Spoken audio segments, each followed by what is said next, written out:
Here is my latest creation. This is a kayak with an outrigger, courtesy of Expandacraft. So, if it zooms.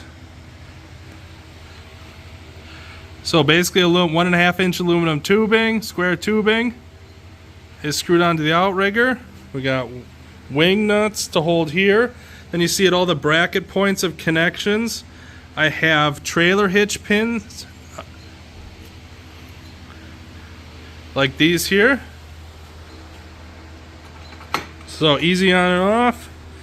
I've got a 5 horsepower Mercury, which is way too much motor. This is a real Yaks pedal kayak.